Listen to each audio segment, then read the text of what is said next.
Quem é você? Quem é você? Irmãos, quero pedir algo para você. Busque trazer a sua Bíblia.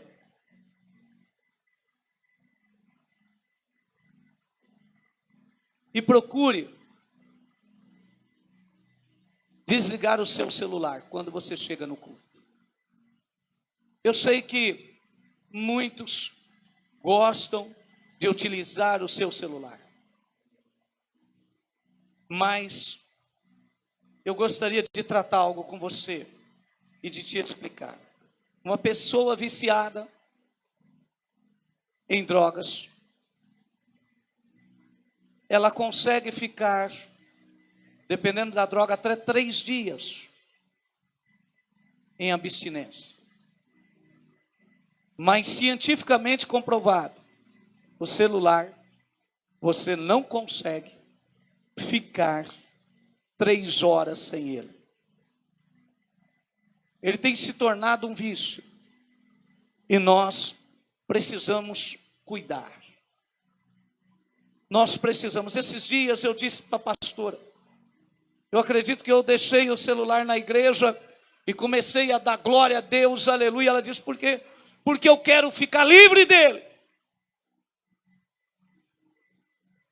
Eu não quero ter nenhum vício na minha vida. Eu sei que tem se tornado um instrumento de muita utilidade. Pode ser que num culto, irmãos, por alguma coisa nós pedimos para vocês até ligarem o celular. Pode acontecer, mas eu peço a você, e por favor, use a Bíblia. Vocês podem ver que o pastor anda com a Bíblia para lá e para cá. Estou pedindo vocês essa bênção. Por quê? Vá para Mateus capítulo 4. Quem você é? Quem somos?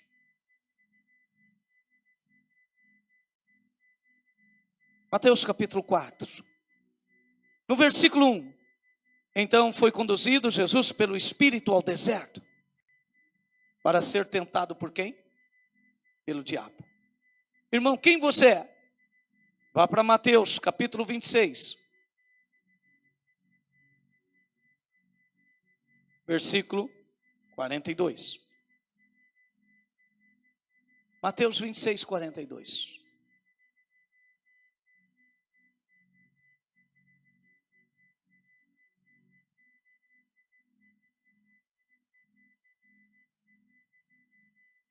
E indo segunda vez orou. Olha bem, Jesus foi orar pela segunda. Irmão, você já imaginou Jesus orar pela segunda vez?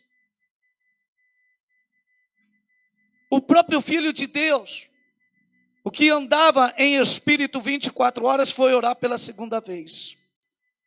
Por quê, pastor? Porque no versículo 41, vigiai e orai, para que não entreis em tentação. Na verdade, o espírito está pronto, mas a carne é? Quem você é? Quem eu sou? O diabo vai trabalhar, irmãos, de toda maneira, para que eu e você não vivamos a vontade de Deus. Lá em Mateus, no capítulo 4, você vai ver a ação, a estratégia do diabo. O ataque que ele vem sobre Jesus é para que Jesus colocasse a sua identidade em dúvida. E ele chegou, Jesus estava com fome, e ele disse, se tu és o Filho de Deus, transforma essas pedras em pães. Irmãos, pare e pensa, você é uma pessoa que pode raciocinar bem. Qual seria o problema? Jesus transformar, já fazia 40 dias que ele estava de jejum, ele sentia uma fome tremenda. Cuidado. Jesus, como Filho de Deus, não poderia de maneira nenhuma aceitar uma proposta do diabo. Eu sei que você passa por lutas e eu também. Eu sei que a gente passa por problemas e por dificuldades. E quantas vezes parece, olha aqui para mim e preste atenção nisso, parece que chegou a hora final, parece que o problema está resolvido. E na verdade, é um ataque mortal do diabo.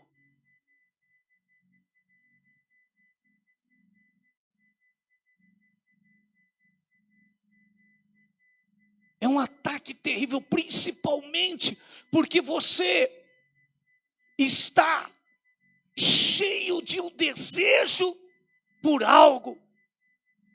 E você não discerne que não é a voz de Deus, do Espírito Santo. E nós precisamos estar conscientes de que, irmãos, a proposta do diabo é realmente que você faça a vontade dele, não a de Deus. Então, nesses momentos que você está passando, que eu estou passando de problemas, de lutas, dentro de nós existe uma insatisfação terrível. E o diabo quer aproveitar isso. Mas Jesus sabia quem ele era. Ele disse: olha, nem só de pão viverá o homem. Eu vivo de toda a palavra de Deus. Eu vivo de toda a palavra que sai da boca de Deus. Eu quero lhe perguntar algo. Você sabe qual é o pensamento de Deus a respeito dos assuntos que você está envolvido? Você sabe qual é o pensamento de Deus? Jesus deixa bem claro: eu vou fazer somente a vontade do meu Pai. E não é quando Jesus está com 30 anos.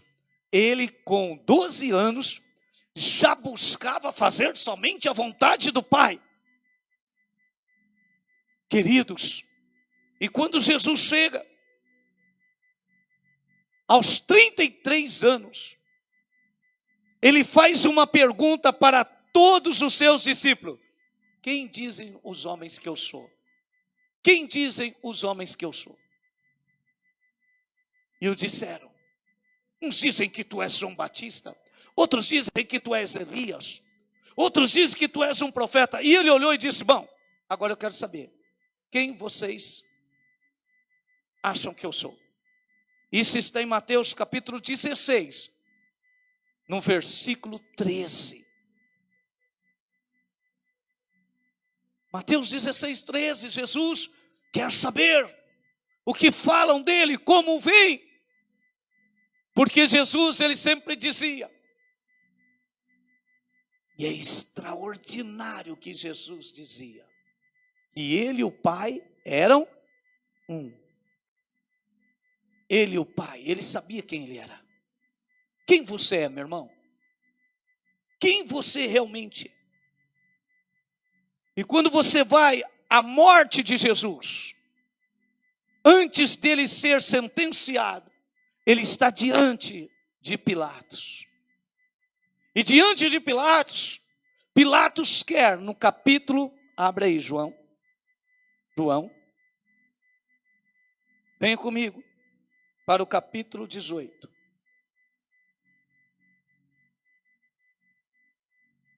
João 18, versículo 33. Tomou, pois, a entrar Pilatos na audiência e chamou Jesus e disse: tu és o rei dos judeus. O que você acha que Jesus disse?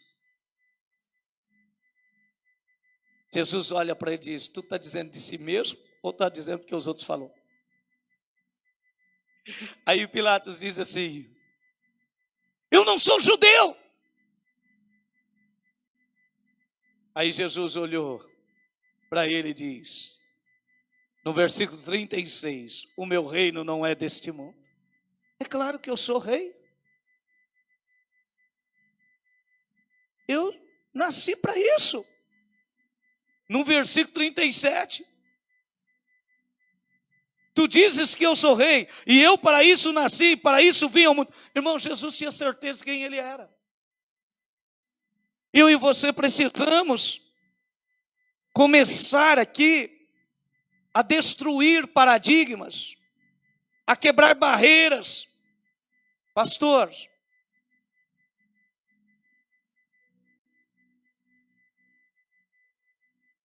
você faz questionamentos, mas o maior questionamento você ainda não resolveu.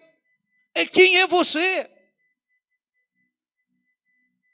Você realmente é filho de Deus? Realmente você é filho de Deus? Você tem esse entendimento? Olha, irmão, a Bíblia me apresenta um homem. Como é bom saber quem somos. A Bíblia diz que o nome dele é Ezequias. E lá em Isaías, vem comigo. Isaías.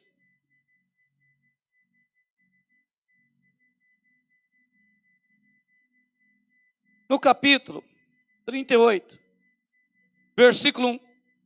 Isaías adoece, vai morrer.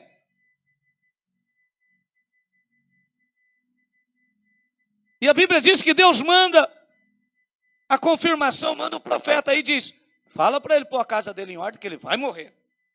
E a Bíblia diz que Ezequias sabia quem ele era.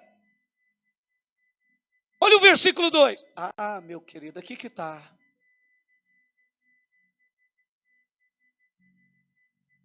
Então virou Ezequias o rosto para a parede e orou ao Senhor. Irmão, por isso você vê os judeus lá no Muro das Lamentações, eles de frente ao muro orando. Falando com Deus. Versículo 3. Ah, Senhor, lembra-te, peço-te, que andei diante de ti.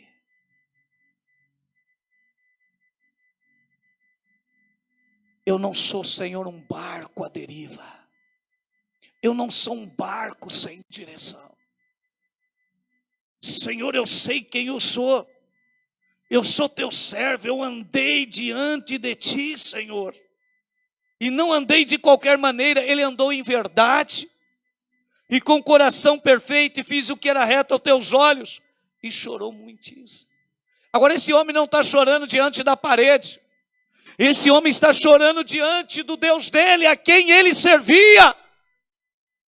Ele era servo de Deus. Nessa noite, há uma voz clamando, perguntando quem você é. Ezequias era o rei de Israel, mas era servo do Deus vivo. A Bíblia diz que Ezequias disse, eu andei, olha o que ele diz, andei diante de ti em verdade e com coração perfeito. Sabe o que ele disse para Deus? Eu sei que o Senhor me ama, porque a tua palavra diz que o Senhor é amor. E o Senhor provou esse amor nos tirando lá do Egito. Irmãos, Ezequias conhecia Deus e ele sabia que assim como Deus amava ele, ele tinha que amar a Deus de todo o seu coração. Quando eu olho para Deus, eu me constranjo. Deus me amou antes de eu ser formado no ventre da minha mãe. Deus te amou. Por isso você está aqui. E a Bíblia diz que ele andou em verdade. Sabe o que ele está dizendo? Senhor, eu deixei os caminhos dos pecadores. Aliás, Ezequias foi um dos maiores reformadores que pegou a sua geração e diz, não tem outro caminho, somente o Senhor Deus é Deus sobre a terra, não existe outro Deus e todos nós vamos servi-lo. Ezequias colocou a vida dele, a vida da sua casa e da sua nação para servir a Deus. Teve pessoas, irmãos, que esculacharam com Ezequias, que tiraram sarro na cara dele, que desprezaram a fé dele. Mas eu quero dizer para você, que esse homem aqui que não teve nenhum tipo de receio, e não se envergonhou de expor a sua fé, foi um homem que Deus honrou, e que Deus enviou um anjo, E esse anjo sozinho matou 185 mil soldados do exército inimigo em uma só noite. Todas as nações começaram a ver que só o Senhor é Deus em Israel, porque Ezequias tomou uma decisão. Eu serei um servo de Deus. E a Bíblia diz que ele arrancou as idolatrias. E a Bíblia diz que ele promoveu uma reforma. Ele tomou a decisão de ser um servo de Deus. Ezequias é um exemplo de um homem que creu em Deus e confessou ele com a sua boca e cria no seu coração que não havia outro Deus. Ele era um homem decidido. Eu sei quem eu sou. Eu sei verdadeiramente para onde eu vou. Eu sei que só existe um Deus e eu ando na mão dele. E ele reconheceu o poder de ser filho de Deus. Muitos gostam dos salmos, principalmente do salmo que diz que 1000 cairão ao teu lado, 10.000 à tua direita e tu não serás atingido. Então, viva uma vida como Ezequias. Tome a decisão. Ele foi um adolescente sábio e um jovem mais sábio ainda, que fugiu do mal e da aparência do mal. Eu quero chamar a tua atenção, porque você, meu irmão, tem uma identidade. E a tua identidade é filho de Deus. Sabe o que Deus fez? Deus olhou para mim, para você um dia, por isso você está aqui nessa noite. Efésios capítulo 2, abre a sua Bíblia. E Deus fez a mesma coisa que ele fez com Ezequias. Ele olhou para mim, para você e disse: eu não vou deixar eles mortos. Mas como Ezequias estava vivo, ele pôde orar.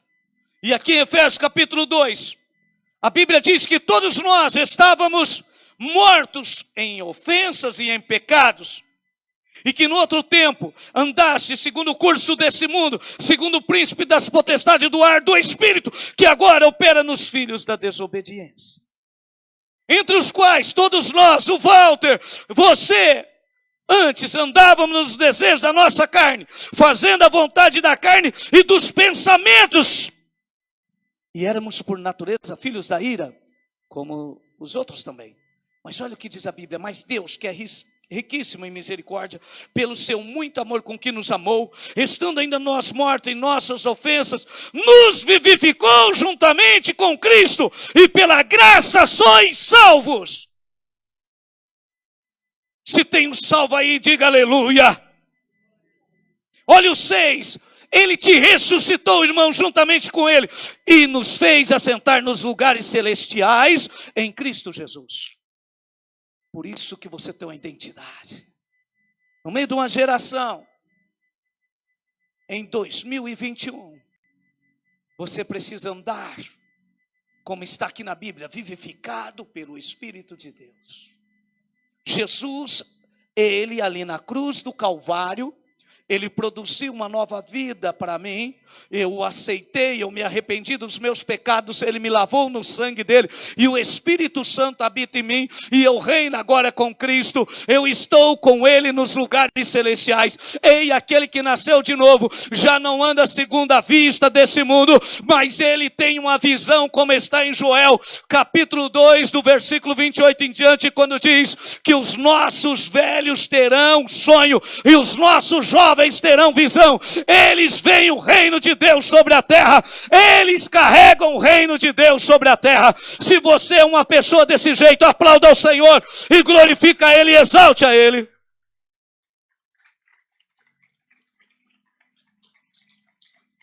Quem é você? Ei, o decreto, você vai morrer. Mas ele olha, ele ora, ele fala. Ele tinha uma identidade. A notícia da morte não o destruiu, mas o conduziu aos braços do Pai. E o profeta está lá fora e Deus fala: volta, volta, volta, rápido. Porque, diga a ele. Aí que está a diferença, irmão. Será que o Deus que você serve tem ouvidos para ouvir? O Deus de Ezequias tinha. E a Bíblia diz: era Machai Emendarama. Tu enderequias mai. Isaías volta lá e diz para ele que ele não vai morrer. E por causa dele, Ezequias, eu vou dar um sinal maravilhoso, porque esse homem é meu filho. E o relógio vai voltar 10 graus. Relógio do sol. Vá falar com qualquer cientista e perguntar para ele se na história da humanidade não está faltando horas. A ciência comprova que está faltando essas horas. E vou mais além, irmãos. Você sabia que nesses últimos anos, entre esses 7 anos atrás, os arqueólogos fuçando, encontraram ali, em Israel, uma inscrição com o nome desse homem, Ezequias.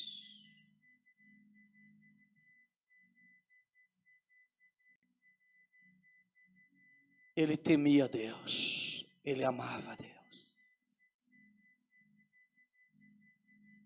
Quem é você? Ezequias sabia exatamente quem ele era. Eu não tenho tempo para me adentrar no capítulo 37, quando o inimigo diz para o povo de Ezequias: não vos engane, Ezequias, dizendo para vocês confiar em Deus, pois nenhum Deus de outras nações puderam deter que eu os destruísse e os tomasse por escravo, e não vai ser o Deus de Ezequias.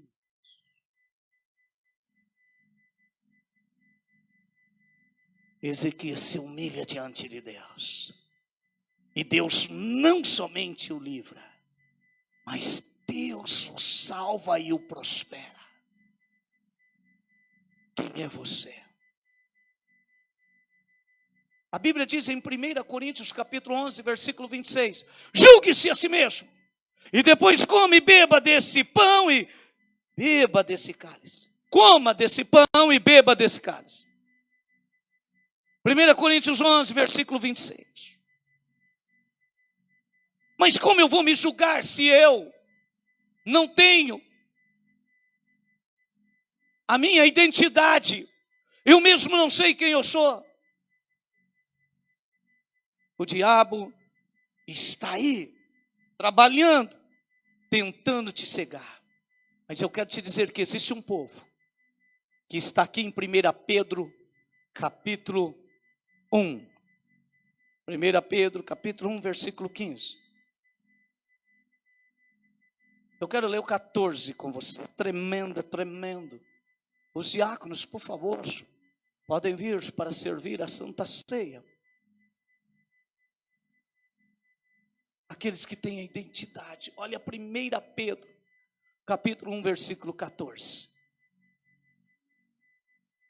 Como filhos obedientes, Ezequias era um filho obediente. Não vos conformeis com as concupiscências que antes havia em vossa ignorância.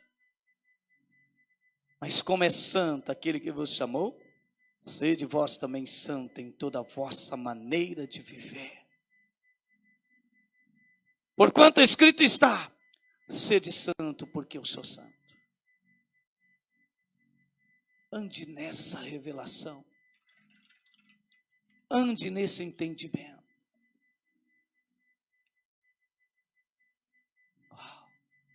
Ezequias foi honrado. Deus vai te honrar. Não porque você é melhor do que alguém, mas porque Ele te ama. E Ele vive dentro de você. Ele habita com você. Ainda que a sua mãe, te amamentando, esquecesse de você, todavia o Senhor jamais se esqueceu. Julgue-se a si mesmo. Olhe para dentro de você. Irmão, hoje é dia de alegria, de festa. Sabe por quê? Porque quem tem identidade, quem sabe que é filho de Deus, vive Romanos capítulo 8, versículo 1. Romanos 8, 1. Você pode dizer comigo, portanto agora. Diga comigo, portanto agora. Nenhuma condenação há para os que estão em Cristo Jesus. que não andam segundo a carne, mas segundo o Espírito de Deus. Quando eu olho, irmãos, ao meu lado, eu contemplo as maravilhas do Senhor, a glória de Deus, e eu quero servir. Deus está te dando a oportunidade nessa noite. Tenha convicção da sua identidade. E se você ainda não tomou a decisão, se entregue agora. Que você entre agora, meu irmão, nessa entrega. Se entregue, se entregue. E enquanto você está se entregando, aqueles que já se entregaram, já se batizaram, segure o pão agora. E segure o cálice, podem servir.